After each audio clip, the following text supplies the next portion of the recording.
folks, so it's time for yet another review, and this time we are reviewing Dragon Ball DAIMA. So it's set after the events of the Majin Buu saga, but before Dragon Ball Super. This way you guys get an idea for the timeline. But nonetheless, it is a 20-part miniseries that was written by, I believe it's Akira Toriyama. Not mistaken, I'm looking at it right now. Right. Yeah, by the late Akira Toriyama before he passed away. So they ended up making this into an animated series available on Crunchyroll here in the States. But nonetheless, what's tonight? Let us get into it. What's nice about it is we got transformations that we've been wanting and transformations that haven't been canon. Well, essentially, this isn't canon, but at least we pretty much got it back, but not in the way I would have thought. So the series starts off when Emperor Pilaf comes from the dream,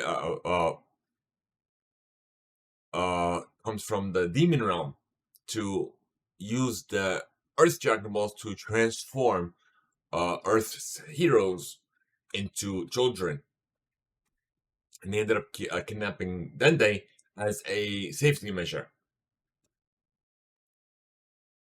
And what they thought was their intention was for not the heroes to invade the demon realm, and essentially they actually welcome them in because they kidnapped Dende. And then it's like a whole other thing, like the whole reasoning behind this didn't make any sense. At the start, I'm talking about the series itself, but this was created by the late Akira Toriyama, so we're just gonna go with it. But all in all, I feel like the main villain, which is what's his name, Goma.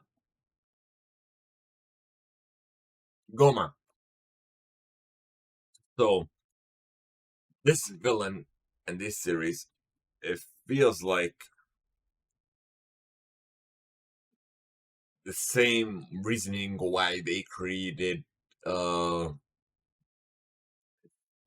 Max, just based on alongside not even just the villain but the characters themselves. They're based on Majin Buu, the characters that we saw, and then apparently all life started in the demon realm and pretty much branched into all these other races and what have you. And the thing about it is, you have these three different worlds, part of not even worlds. It's like an area. Area doesn't make sense either. It's like three different universes within the realm itself, if that makes sense. And then these universes has been mainly closed off from one another to protect each other from themselves. To protect each other from each other. If that makes sense. But yeah, it was like I said, it was interesting. The backstory and everything. Okay, I vibed with it, and then the transformations that we've been wanting. I think I should get into it because the last episode was on February, so about 3 months ago. So we should be good. We don't have to worry about spoilers. But nonetheless, the transformations that we saw as they were children, it's interesting. So they attained not their full power, but they were able to go Super Saiyan, or at least Super Saiyan. And then the limit was Super Saiyan 3. And that was going for both Goku and Vegeta. And Vegeta, we finally got to see that Super Saiyan 3 as children. And surprisingly, they were able, and as they were transferred back to adults, as the last episode or two of the series, of the miniseries, they attained the ability to transform into those levels. But with Goku, he went beyond. He was able to go Super Saiyan 4, but not like Super Saiyan 4 that we're used to in Dragon Ball GT, where he was a kid, like he's a kid here. But pretty much Super Saiyan 4 didn't make him into an adult. It made him into like a toddler, essentially, like an older toddler. That's it. That's all it did. And what's funny was his voice changed. It felt like it was heavier. And then I believe the voice actors for Bulma, not as kids, as adults, for Bulma and Supreme Kai were changed from the voice actors from the original TV series. Like I felt like it was bloated because it felt different. I don't know why they did that, but that's what happened. But nonetheless, it wasn't bad. I was finally able to finish it after all this time because my thing is with these series, is I don't like watching it week by week.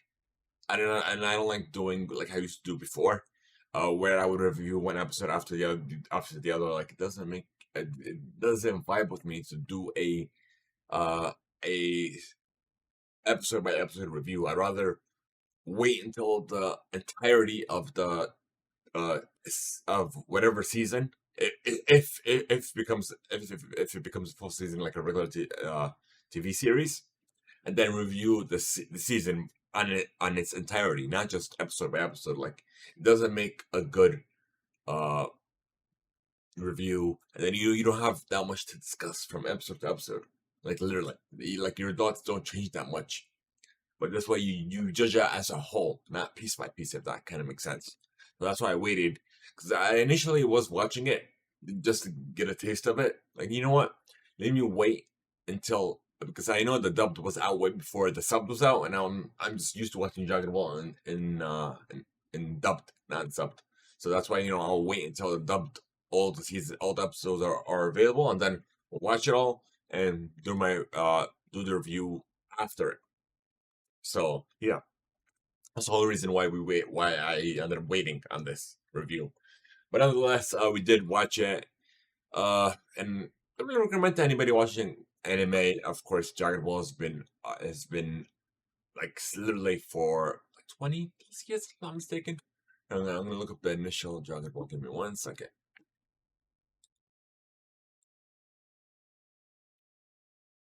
That's funny. I didn't even click on my moral. The moral lady always habits. Uh, what's he doing? Oh, Dragon Ball. The original Dragon Ball. 1984, because these always started in manga. 1984. So we got 2024. No, 2026. 90, 100, and then 20. So like 40, almost 40 years ago. Wow. I give it 20. It was 40 years ago. Wow. I didn't realize it was out for this much. This long ago, because I watched this growing up. Like, wow. I did not expect that at all.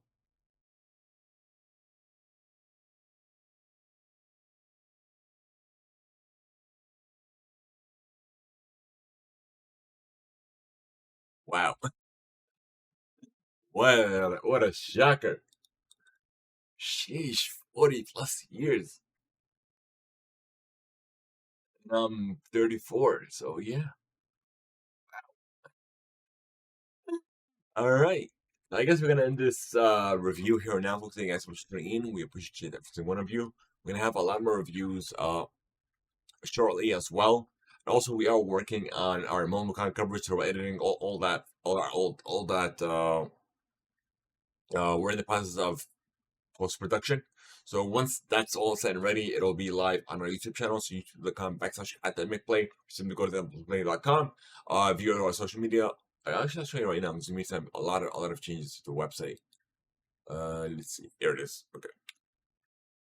Made a lot of changes to the website, make it simpler and easy. So simply go to theimpactplay.com, listen on Spotify, watch us on YouTube. You could follow us on Instagram, we're on Blue Sky. You join Discord as well. You can send us an email for feedback. We have a feedback only channel within our Discord server as well. You can do it that way. And literally, that's all it is. So we're gonna end it here now, focusing on so much for tuning in. We're gonna like I keeps repeating myself, but this has been a production about the Impact Play, always reserved. We haven't known already. I'm the host and the lead reviewer here on the Impact Play. So thank you guys so much, and then we'll see you all on the next one.